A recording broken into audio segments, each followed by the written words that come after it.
Hello friends, welcome to Daily Career Club. My name is Munish.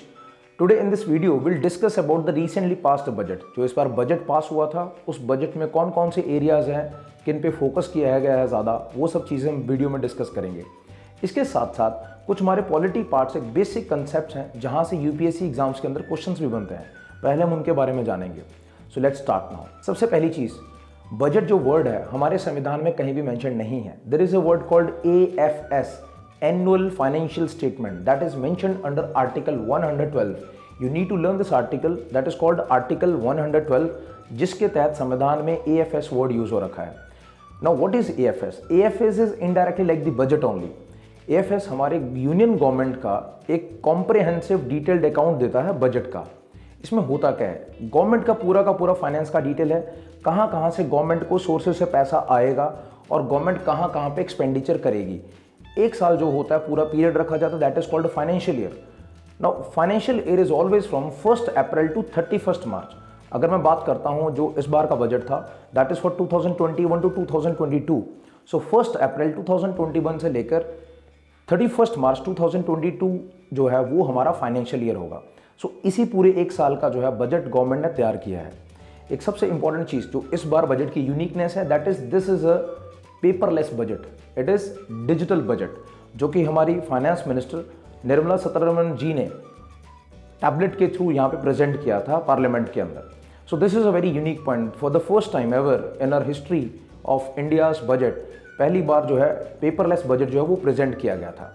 Now moving on, कौन कौन से areas हैं जिन पे गवर्नमेंट ने फोकस किया है। The very first one is the FDI in insurance sector, foreign direct investment. Foreign direct investment जो है इंश्योरेंस सेक्टर के अंदर इंक्रीज कर दी गई है from 49% to 74%। This is the basic point that is to be understood here. Moving on, second जो चीज हमारी आती है most important is defence budget. देखिए डिफेंस के अंदर गवर्नमेंट ने 4,80,000 करोड़ का बजट फिक्स किया है। When we compare this very budget with the international domains countries, for example USA, China, तो कहीं ना कहीं हमारा जो बजट है वो उनके कंपैरिजन में कम है। बट इसमें से 50% जो है गवर्नमेंट डिफेंस प्रोक्योरमेंट के लिए लगाएगी, जिसमें हम फॉरेन कंट्री से हमारा आर्म्स एंड एम्यूनिशन भी खरीदते हैं, जैसे हमने राफेल खरीदा है।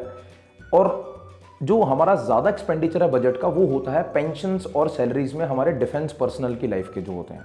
सो ओवरऑल हमारा जैसे इकोनॉमी जो है अभी लॉकडाउन के वेव से शॉक से भी उभर रहा है, somehow we are recovering, the economy is recovering and it is in the recovery phase. So उसके कंपैरिजन में अगर हम देखते हैं कहीं ना कहीं गवर्नमेंट ने बैलेंस बनाने की कोशिश की है, but when we compare at the international level उनके कंपैरिजन में हम पीछे हैं। तो hopefully in the next year's budget certain new things will be added into this also. Moving on, next one is banking. देखिए बैंकिंग हमारे देश का एक ऐसा प्रावधान है जो इकोनॉमी का बेस होता है। बैंकिंग के अंदर बहुत सारी चीज़ें हैं जो गवर्नमेंट ने यहाँ पे फिक्स की हैं। सबसे पहले हम बात करेंगे NPA की, नॉन परफॉर्मिंग एसेट। यूजुअली जो लोग बैंक से लोन लेते थे, अगर वो लोन नहीं रीपे कर पा रहे हैं, then they use to flood also, for example Vijay Mallya's case. So उसके तहत हमारे बहुत सारे बैंक्स वो दिवालिया हो जाते थे, बैंक्स फेल हो जाते थे, बहुत सारे लोगों का पैसा भी जो है बर्बाद हो जाता था।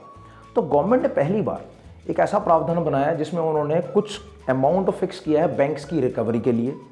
इसके साथ साथ थ्रेश होल्ड रेवेन्यू जो लिमिट है वो भी फिक्स की है। बैंक्स के लिए गवर्नमेंट ने 20,000 करोड़ का एक कॉर्पस फंड बनाया है। अगर कोई बैंक दिवालिया होने के कगार पे होगा तो वही कॉर्पस फंड जो होगा वो बैंक्स को हेल्प करेगा रिकवरी के लिए। दूसरी चीज़, पहले क्या होता था, जो कस्टमर्स होते थे अगर बैंक से पैसा लेकर भाग जाते थे तो उनके ऊपर एक्शंस नहीं हो पाता था। लेकिन for the first time in our country's economy government ने एक ऐसा प्लान फिक्स किया है रिकवरी का। अगर कोई लोन लेगा तो उससे 20 लाख रुपए से ज़्यादा जो है रिकवरी का प्रावधान भी इसमें रखा गया है। गवर्नमेंट ने थ्रेशहोल्ड वैल्यू भी जो है कस्टमर्स के लिए फिक्स किया ना। What is threshold value? देखिए अगर किसी कस्टमर का बैंक में पैसा पड़ा हुआ है और वो बैंक डूब रहा है तो लोगों के पास पैसा वापस आता ही नहीं था, not even a single penny. लेकिन for the first time government ने एक ऐसा रूल बनाया है इसके अंदर, कस्टमर्स का अगर पैसा पड़ा है बैंक के अंदर, बैंक दिवालिया हो भी रहा है, ऑल्दो गवर्नमेंट का जो कॉर्पस फंड है वो बैंक को रिवाइव करेगा, वो रिकवर करेगा। बट सम अगर अनफॉर्चुनेट इंसिडेंट ऐसा हो भी जाए, बैंक फेल हो रहा है, तो कस्टमर को कम से कम 5 लाख रुपए, 5 lakh rupees will be paid by the bank at any cost. This is the threshold limit value that has been fixed by the bank for the first time. इसके साथ साथ 2 बैंक्स को मर्ज करने का प्लान है, अभी उनका नाम गवर्नमेंट ने डिस्क्लोज नहीं किया है। एक बहुत इंपॉर्टेंट चीज़ यहाँ पे जानने वाली है, 1 पर्सन कंपनीज। वो बैंकिंग का एक ऑब्जर्वर पार्ट है, एक अब्रॉड पार्ट है, जिसमें जैसे हमारे देश के अंदर अगर किसी ने कंपनी खोल ली है तो उसको कंपनीज एक्ट के तहत रजिस्टर करवाना पड़ता है, तो बोर्ड ऑफ डायरेक्टर्स होते हैं, there is a proper protocol that is to be followed. But कहीं ना कहीं गवर्नमेंट चाहती है कि जो हमारे एनआरआईज हैं, अगर हम इंडिया की बात करते हैं, there are near about 60 lakh NRIs across the world including America, Australia, Canada, UK and many other countries also. So अगर कोई एनआरआई फॉरेन कंट्री में काम कर रहा है तो यहाँ पे भी वो अपनी एक 1 पर्सन कंपनी सेटअप कर सकता है जिसमें वही डायरेक्टर होगा, और इंडिया से लोकलाइट्स को वो एम्प्लॉयमेंट भी देगा, उनको हायर करेगा वर्क प्लेस पे। So overall the person can work in his own country, जहाँ पे वो काम कर रहा था वहाँ पे वो जाके काम कर सकता है, लेकिन उसकी कंपनी यहाँ भी चलती रहेगी। सो इनडायरेक्टली इससे बहुत सारे फायदे होंगे। एक तो एम्प्लॉयमेंट बढ़ेगा इंडिया के अंदर, और दूसरी चीज़ है यहाँ पे गवर्नमेंट को टैक्स का प्रावधान बढ़ेगा। सो गवर्नमेंट के पास पैसा आना ज़रूरी है। अगर गवर्नमेंट के पास पैसा आता है, गवर्नमेंट उसको यूज़ करती है लोगों की भलाई के लिए, प्लानिंग के लिए, पॉलिसीज़ के लिए। Now with regard to this only, next point is related to the government's income and the government expenditure. देखिए, जो गवर्नमेंट है, गवर्नमेंट के पास इस बार 3 एरियाज की जो स्लैब है आपको याद रखनी है, कितना परसेंट कहाँ से इनकम आने का चांस है। सबसे पहला आता है फॉरेन फंड से, नियर अबाउट 36% के आसपास को जो फंड है वो फॉरेन इंटरनेशनल एजेंसी से कह सकते हो वहाँ से लेते हैं। For example IMF, world bank, इसके साथ साथ Asian development bank, even country से भी हम बोरो करते हैं कई बार। फॉर एग्जांपल यूएसए से अगर हमने बोरो किया है, डेवलप्ड कंट्री से हम बोरो करते हैं। Even India also gives the money to the other countries, हम बहुत सारी नेबरिंग कंट्रीज को भी देते हैं, जैसे बांग्लादेश को हमने दे रखा है रिसेंटली। सो ओवरऑल बहुत सारे तरीके हैं इंटरनेशनल मनी को बोरो करने के लिए। सो 36% रेशो उसकी है। इसके साथ साथ 14% जो है गवर्नमेंट के पास आईटीआर के थ्रू आता है, इनकम टैक्स रिटर्न्स के थ्रू। और इसके साथ साथ एक और इम्पॉर्टेंट चीज़ है कॉर्पोरेट टैक्स, जो हमारे देश की बहुत ही बड़े बिग वेंचर्स होते हैं, बड़ी बड़ी कंपनीज होती हैं, उनका भी टैक्स रेशो होता है, that is 13%। So these 3 slabs you need to learn from your exam point of view. Moving further, government का जो एक्सपेंडिचर का प्लान है वो कितना है। देखिए, अगर देश के अंदर गवर्नमेंट इन्वेस्टमेंट बढ़ाएगी तो डेवलपमेंट का चांस ज़्यादा होता है। नए नए रोड्स बनेंगे, फार्मर्स के नई पॉलिसीज़ बनाएंगी जिसमें उनके लिए गवर्नमेंट पैसा निकालने का कोशिश करेगी। इसके साथ साथ जो बिजनेसमैन होते हैं उनके लिए भी फ़ायदा पहुंचाने के लिए गवर्नमेंट जो है अपने बजट में पैसा अलग से रखती है। सबसे पहली चीज़ यहाँ पे जानने वाली है, गवर्नमेंट ने कितने लाख करोड़ का जो बजट है वो एक्सपेंडिचर के लिए रखा है। Now the amount is 40 lakh crore. Please remember this is very important amount. 40 lakh crore government जो है फिक्स कर रही है एक्सपेंडिचर के लिए। गवर्नमेंट का जो एक्सपेंडिचर आता है लोन्स को रीपे करने के लिए, that is 20%। Moving on, governments का जो खर्चा आएगा स्टेट्स को रीपे करने के लिए, दैट इज 16%। अब यहाँ पे बहुत इंपॉर्टेंट चीज़ है, यूपीएससी एग्जाम्स में क्वेश्चन भी आ रखा है ऑलरेडी इसके बारे में। जो भी टैक्स कलेक्शन होती है स्टेट से, हमारे देश के अंदर फाइनेंस कमीशन आर्टिकल 280 के अंदर आता है finance commission, that is a constitutional body. Please remember the article also. Now 42% जितना भी टैक्स स्टेट से कलेक्ट होगा उसमें से 42% टैक्स का जो है जो स्टेट से कलेक्ट हुआ था उसका 42% सेंट्रल गवर्नमेंट स्टेट गवर्नमेंट को रीपे करती है। And this is what 16% is all calculated. अगर पूरी कंट्रीज की हम अगर पूरी कंट्री की स्टेट्स को देखते हैं तो गवर्नमेंट का लगभग 16% जो है वो स्टेट्स को फंड रीपे करने के लिए जाता है। The last one is planning. Government अलग अलग चीज़ों के लिए प्लान करती है तो लगभग 14% जो है 14% जो प्लानिंग के लिए खर्चा होता है गवर्नमेंट का। सो ओवरऑल गवर्नमेंट का इनकम और जो एक्सपेंडिचर का पार्ट है that is there in this budget also. Moving further, government ने सीनियर सिटीजन्स के लिए भी एक नया प्रावधान निकाला है जिसके तहत जो बुजुर्ग लोग 75 ईयर्स एज से ज़्यादा हैं उनको इनकम टैक्स से जो है एग्जम्पशन दे दी गई है। आईटीआर उनको भरना नहीं पड़ेगा। इनकम टैक्स रिटर्न्स जो हैं, the people who are above 75 years of age they need not to pay the income tax returns. और ये एक बहुत ही वेलकम स्टेप है बिकॉज इनकम टैक्स पे करने के लिए बहुत सारा एक प्रोसीजर बना हुआ है, प्रोटोकॉल बना हुआ है जिसमें चार्टर्ड अकाउंटेंट्स की हेल्प लेनी पड़ती है। So at this age the old age people they suffers a lot many times. So ये एक बहुत ही पॉजिटिव स्टेप है। मूविंग फर्दर, गवर्नमेंट ने पहली बार जो है हमारा क्लोथिंग इंडस्ट्री को जो है टेक्सटाइल इंडस्ट्री को फोकस किया है एक स्पेशल स्कीम के तहत। उसको बोलते हैं मित्रा स्कीम। मित्रा स्कीम की क्रोनोलॉजी और इकोनॉमी आपको याद रखना है बिकॉज कुछ एमसीक्यू बेस्ड पेपर्स के अंदर मित्रा स्कीम से डायरेक्ट क्वेश्चन बनने का भी चांस है। Now what is Mitra? Mitra stands for mega industrial textiles park. Now in the next 3 years near about 7 textile parks will be created across India. अलग अलग cities में जो है 7 टेक्सटाइल पार्क्स बनाने का प्रावधान गवर्नमेंट ने रखा है, क्योंकि हमारे देश के अंदर एक टेक्सटाइल इंडस्ट्री और जो हमारा एग्रीकल्चर सेक्टर है ये बहुत ज़्यादा अनऑर्गेनाइज सेक्टर को कवर करता है। सो दैट्स वाई गवर्नमेंट ने इसको स्पेशली फोकस किया है। इसके साथ हमारा एक और प्रावधान आता है that is related to railways. देखिए, रेलवेज के लिए गवर्नमेंट ने नेक्स्ट ईयर के लिए फोकस किया है 100% इलेक्ट्रिफिकेशन। ये बहुत ही एक वेलकम स्टेप है जो पॉल्यूशन को भी रिड्यूस करने के लिए हेल्प करेगा। और इसके साथ साथ लाइट मेट्रोज को स्टार्ट करने का, कुछ एरियाज के अंदर स्टार्ट करने का प्रावधान रखा है। And next is rapid railway networks.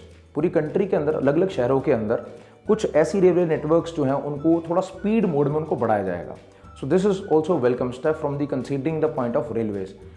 One more important aspect is related to the PLI, production linked incentive scheme. ना व्हाट इज दिस? देखिए, ये गवर्नमेंट ने पहली बार फोकस किया है स्टार्टअप्स को प्रमोट करने के लिए। PLI जो है वो कहीं ना कहीं स्टार्टअप्स को एनकरेज करेगा that they should do more and more production. अगर वो प्रोडक्शन ज़्यादा करते हैं and they should do more and more export towards the developed and the developing countries across the world. अगर वो ज़्यादा एक्सपोर्ट करते हैं तो हमारी कंट्री की इकोनॉमी को वो हेल्प करेगा। और इसके तहत जो स्टार्टअप कंपनीज होंगी ना उनको टैक्स हॉलीडेज मिलेंगी। ना what is tax holiday? Government जो है स्टार्टअप कंपनीज को हेल्प करेगी फॉर द नेक्स्ट 3 years। जब से उनकी कंपनी स्टार्ट होगी 3 साल तक उनको कोई भी टैक्स नहीं देना पड़ेगा। और ये एक बहुत ही पॉजिटिव स्टेप है जिससे स्टार्टअप्स को एनकरेजमेंट मिलेगा to work in India. Next is new gas pipeline. Government जो है जम्मू एंड कश्मीर के अंदर एक नई गैस पाइपलाइन बिछाने का भी उन्होंने प्लान किया है। इसके साथ साथ लद्दाख के अंदर एक फर्स्ट सेंट्रल यूनिवर्सिटी प्लान भी गवर्नमेंट ने किया है। ये 2 ऐसे स्टेप है जो कहीं ना कहीं जम्मू एंड कश्मीर और लद्दाख जो एरिया है उनके लिए वेलकम स्टेप है। मूविंग ऑन, एग्रीकल्चर के अंदर अगर हम बात करते हैं तो एग्रीकल्चर के अंदर बहुत ज़्यादा फोकस नहीं किया गया as compare to the previous years. लेकिन एक टैक्स हम बात करेंगे यहाँ पे जिसको बोलते हैं agriculture cess. This is very important from UPSC exams point of view, because कुछ साल पहले जो बजट पास हुआ था उसमें एक टर्म आई थी कार्बन सेस, और कार्बन सेस का क्वेश्चन भी आया था बहुत सारे एग्जाम्स के अंदर। Now considering that point only, agriculture cess, cess होता क्या है? Cess is a extra tax on a particular thing. Now agriculture cess जो है ये लगाया जाएगा बिजनेसमैन के ऊपर, और जो भी पैसा यहाँ से कलेक्ट होगा वो एग्रीकल्चर्स की जो वेलफेयर डोमेन है, जो फार्मर्स का वेलफेयर होगा उसके ऊपर इन्वेस्ट होगा। सो इनडायरेक्ट तरीके से फार्मर्स की वेलफेयर के लिए गवर्नमेंट ने जो बड़े बड़े बिजनेसमैन हैं उनसे पैसा कलेक्ट करने का प्रावधान रखा है। इसका अमाउंट कितना होगा वो अभी गवर्नमेंट आगे आने वाले टाइम में प्लान करेगी। Next very important aspect to be discussed here is that is related to the transport system of India. देखिए, ट्रांसपोर्ट सेक्टर के अंदर अगर हम बात करते हैं रोड्स की, रेलवेज हम पहले डिस्कस कर चुके हैं। रोड्स के अंदर अगर हम बात करते हैं पर डे 22 किलोमीटर बनाने का प्रावधान रखा है। हमारे जो ट्रांसपोर्ट मिनिस्टर हैं mister Nitin Gadkari, he is performing very well in the last 5 odd years also he has performed very well. लेकिन अगर हम सारी मिनिस्ट्रीज की परफॉर्मेंस देखते हैं, कहीं ना कहीं जो ट्रांसपोर्ट मिनिस्ट्रीज की परफॉर्मेंस बहुत ही अच्छी रही है। और एक सबसे बड़ी चीज़, आने वाले 1 साल फाइनेंशियल ईयर के अंदर गवर्नमेंट ने टारगेट रखा है that they will try to make near about 8500 kilometre roads also.